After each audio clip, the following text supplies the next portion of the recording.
It's time for Around the Ozarks News, brought to you by the Springfield Greene County Park Board, Kitchen Land USA, and Thompson Sales. Here are your hosts, Ethan and Sarah Forhetz. Hello again on a Monday. Hope you had a fantastic weekend. We appreciate you being here with us as we tell you about what's going on around the Ozarks. That's the name. First, a little bit of international news, which we don't normally do, but it is something that will be talked about a lot today because President Trump has confirmed that today, likely, Hamas is expected to release the last living American who was being held captive, hostage in Gaza.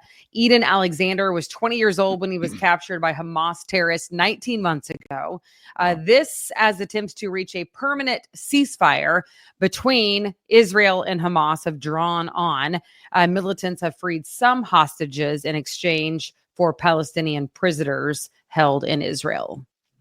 So that should be big today. They talked about it yesterday, Sunday, and they said within 48 hours, but then there were some outlets, including the Associated Press, expecting that to happen today. So can't imagine. Yeah, that's wild, isn't it? That's been just so long for that poor girl. No, guy. Oh, it was a guy? It's a interesting first name, but yeah, it's a guy. Eden, yeah. Yep, Eden. So pretty wild, isn't it? I can't even fathom that would be horrific and also just crazy. There were some people who said that he was an encourager of others, like saying, we're going to get out of here someday. So, well, you imagine what his family's going through this entire time too. Oh yeah, because they don't know. Yeah, there's no way to know what's going on. It's the worst case scenario. All right. Some steep allegations against Tyson Foods. Now, U.S. Senator Josh Hawley is calling for a labor investigation from the Department of Labor after a whistleblower has come forward saying that Tyson uses illegal child labor at least one of its processing plants. The whistleblower claims to be a former Tyson employee who witnessed underage workers and also received multiple reports from other employees who stated that they also saw child workers in the plant. The allegations say the child workers were employed by a third-party entity contracted by Tyson. Okay, more to come on that. Mm-hmm. Meanwhile, the Missouri Attorney General is investigating allegations that Planned Parenthood Great Rivers, which is the branch up in the St. Louis area, and other entities are providing, and in some cases even, quote, rushing children into treatment for cross-sex hormones, puberty blockers, and gender transition surgeries for minors. Attorney General Andrew Bailey requested medical documents from Washington University, Children's Mercy Hospital in Kansas City, and WashU is in St. Louis, and the state's two branches of Planned Parenthood, all of which fought to protect patient information. But an appeals court said they have to turn it over. In some cases, they can redact the patient's name, but just the information. That after a whistleblower, former caseworker at one of the entities, claimed children have been rushed into those types of treatments. So more to come on that as well. Yes. All right. Switching gears now. The summer travel season is upon us, and starting today, lots more construction just in time. Crews in the downtown Branson area are still working on the streetscape project there, which is going to be fantastic when it's finally finished. But today, crews are removing sidewalks. They are putting temporary gravel pathways so people can still get into the businesses. So they're going to be working on those sidewalks from now into next week. But the downtown businesses are still open. The storefronts are open. You can still get in. I was down there a few weeks ago. They were working on Main Street, and I think they did their best to try to make it clear that businesses were open. Yeah. It's hard tough. in Branson because there's people there every season of the year. I mean, obviously it's more popular in the summer months, but it's not that people don't go there for Christmas and, well, and you can Dollar City, you got all the shows, it's never a good time. You can still get to the businesses, but it just if you just glance at it, that may be enough to deter people from dealing with it, wanting to mess with it. Yeah. It's going to be great, though. I don't know if you guys watch holding Shark on. Tank. Our family watches Shark Tank, and there's a business that was on Shark Tank, and I remember it from then, looking for franchisees here in our area. It's called Cousins Maine Lobster, seafood brand. They started as a food truck, and they struck a deal to expand on Shark Tank, I think, with Barbara Corcoran. They're coming to Nixa now, May 24th, 2 weeks away. They'll be at the 4x4 Brewing Company. And since their appearance on the show, Cousins Maine Lobster's grown to 85 franchises in 35 states. So they want to come to the Ozarks. They want to open in Nixa specifically because they say they like to target smaller towns where Northeastern style seafood and high quality lobster are hard to find. And I knew you would love that story, babe. we don't have a lot of that around here. Yeah. And Ethan likes high quality lobster. I like seafood. I'm a seafood guy, but we're But you're in a landlocked state. we're pretty far landlocked too. Yeah, it's quite a distance, but I'll still eat it. Yeah. Anyway, I saw that and I thought, I might know someone who's interested. His name's Ethan. Oh, I would eat there, absolutely. Eat there, or you would want to run a restaurant, or I'm not going to buy a franchise. No, ma'am. Okay. All I'm right. not interested in that.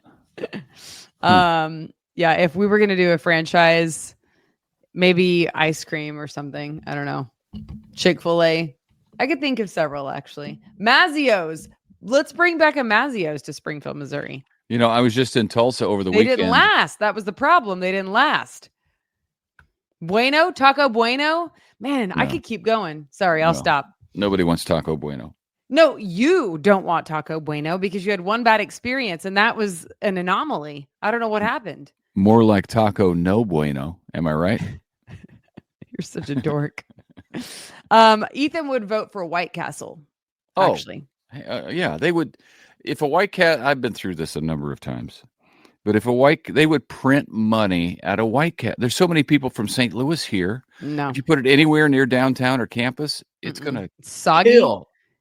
They're small. They're like this big. I need kill. like 12 of them.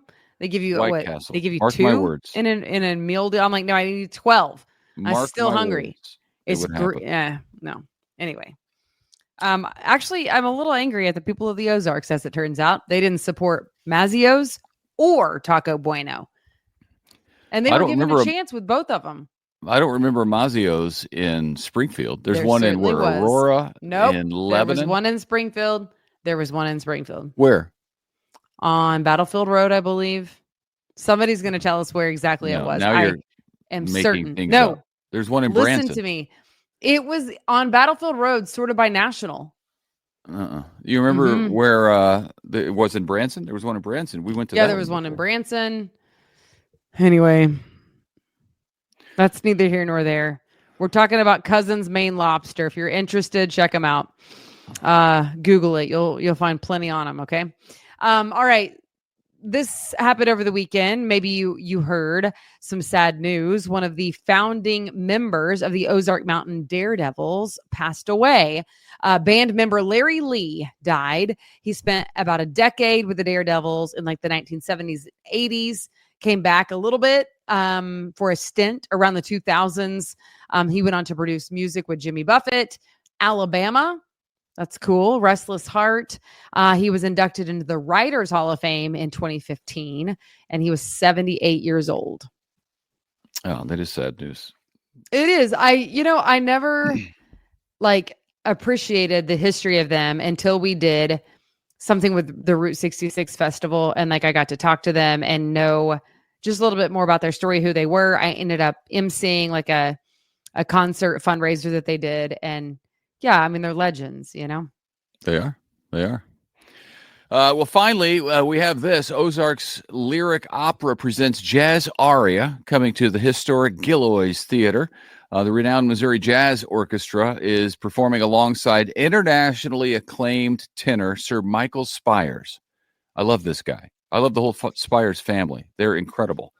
He'll be performing along with Tara Stafford Spires, Claire Herzog, Todd Payne, and Sean Spires. So that's happening on Saturday, May 24th, 7:30 in the p.m.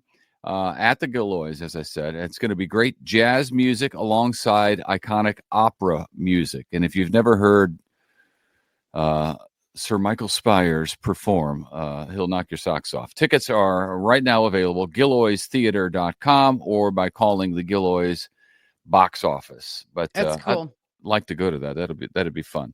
Yep. May 24th, 7:30 p.m. So mark your calendar. All right. Thanks for joining us. Happy Monday. It came quickly. Hope everybody had a good Mother's Day yesterday. Yep. It was lovely getting loved on by Ethan and the kids.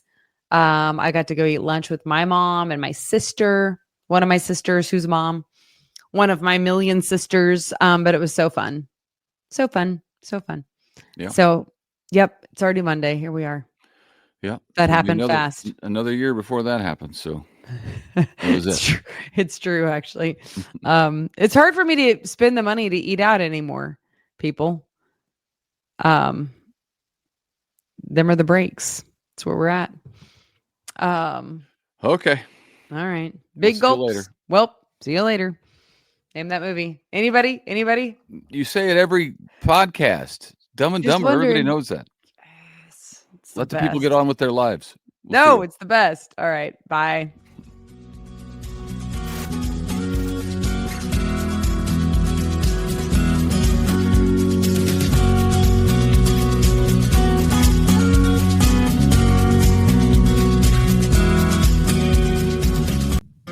It's time for Around the Ozarks Wake Up Weather, sponsored by John's Heating and Air, Command Family Medicine, and Taylor Grubaugh Chevrolet. Here's your host, meteorologist Abby Dyer.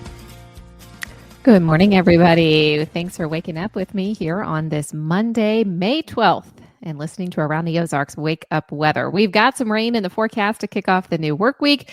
After such a fantastic weekend, we really couldn't have had much better weather in the forecast. Saturday, Sunday, fantastic for all the moms out there. I hope you enjoyed your terrific weekend of weather. And there's still several days that are looking nice in this work week's forecast too, but we are kicking off the new week with rain chances in the forecast, and I really think those come into play in the day later today. Few showers still possible early this morning, but some thunderstorm activity, some scattered rain chances are all going to be possible as a big low pressure system churns to our south and lifts northward into portions of the Mississippi Valley today. So that will result in scattered showers and thunderstorms on this Monday. I really think the best chance for rain today is going to be in the afternoon hours. So after lunch around 2-3 p.m. Places that are closest to the center of that low pressure going to be our southeastern counties. You have the best chance for seeing rain today, and also the best chance for seeing some higher rainfall totals. Results could be anywhere from 1/2 inch to 3/4 of an inch. So not a super heavy rain, but a nice soaking one for our southeastern counties. Best chance of seeing those totals will be east of Highway 65. Northern counties, western counties, yes, still a chance for rain, but it'll be more scattered in nature for you. And I think fewer thunderstorms are in the forecast. All of these thunderstorms, though, will be non-severe, so that will be a nice change. We have the highest chance of rain in our eastern counties. That's where I think amounts will be the highest. And while there will be an opportunity for some scattered rain out this morning with some cloud cover, temperatures are starting out in the mid-50s. It's very comfortable, and I still think highs will make it into the middle 70s today. We've got above normal temperatures pretty much every day this week. It's looking warm across the Ozarks, and temperatures will likely be in the 80s a couple of days. We also have some near record high temperatures Wednesday and Thursday, so we are talking about a real warm-up heading our way for the middle of the work week. These clouds and rain chances that we have today, they won't stick with us all week long. I have additional chances for showers and thunderstorms. Looks like the next chance besides today is going to be not until the very end of the work week, probably Friday into Saturday will be our next chance for some widespread rain. So much of the work week is looking dry. I do expect that showers will move out of the area this evening. So tonight, we're just going to be partly cloudy with temperatures back into the 50s. On Tuesday, this is when the warm up starts. We've got highs back into the low 80s tomorrow with mostly sunny skies. We're still mostly sunny and very warm by Wednesday. In fact, highs may be in the upper 80s. You're going to want the pool on Wednesday and Thursday, temperatures will be pushing 90 in spots. And I am expecting additional chances for rain to build back into the forecast as we head into Friday and Saturday. Around the country, things are pretty active to kick off the week. Not only do we have rain chances here, but there's excessive rainfall and even severe weather through much of the southeast. It's making its way into the mid-Atlantic. That's going to happen closer to the middle of the work week forecast. At the same time, there are showers and thunderstorms that are expected from the Pacific Northwest and the Northern Rockies all the way into the Northern Plains. And then I'm also talking about record warmth that's expected for much of the West and the Midwest. So a lot of different things going on. We're going to get in on that record warmth territory by the time we get into the middle of the week as well. All right, it's time for the Around the Ozarks Wake Up Weather Brain Twister trivia question for the day. And the question that I left you with last week, we were talking about different clouds and cloud types. So here it is. Which type of cloud is typically associated with thunderstorms? Do you think it's A, the stratus, B, cumulonimbus, C, altocumulus, or D, stratocumulus? And the answer is B, cumulonimbus. And whenever I used to do a lot of school visits and things, I would go into classrooms and we'll talk about different cloud types with kids. They always wanted to know, what's a thunderstorm cloud? And I told them a good way to remember this is if you ever saw the movie Up, the Disney Pixar movie, Russell's getting taken away in the house and they're flying up in a thunderstorm and he looks out the window and he says, there's a cumulonimbus cloud out the window. And a lot of kids can remember that if they just watch the movie Up. So congrats if B, cumulonimbus was your guess. Those are typically associated with thunderstorms. Cumulonimbus clouds, by the way, the key characteristics is that vertical development. So you can see them growing very tall off in the horizon. You can see a thunderstorm from miles and miles and miles away. It may never make it to your town, but you can see them so high up in the atmosphere. Sometimes they can reach all the way into the stratosphere, and they are often responsible for really heavy rain. They can contain hail and sometimes even snow. And they are the clouds that are associated with thunderstorms. So they often include thunder and lightning, and you can see those up in the cloud as they build as well. Here's the question that I'll leave you with for tomorrow. In which year was Mother's Day first officially recognized as a national holiday in the United States? It's an old one. When do you think it dates back to? A, 1908, B, 1914, C, 1920, or D, 1935? How many years have we officially been recognizing the moms here in the U.S.? You can let me know your guess. That's at aroundtheozarks.com. Thanks so much for listening this morning. I hope you have a great Monday. Bring the rain gear with you just in case, especially if you're east of Springfield. We'll have some scattered storms in the forecast, but drying up as we head into the overnight hours, and most of the work week is looking dry. Have a great one. We'll chat again tomorrow morning.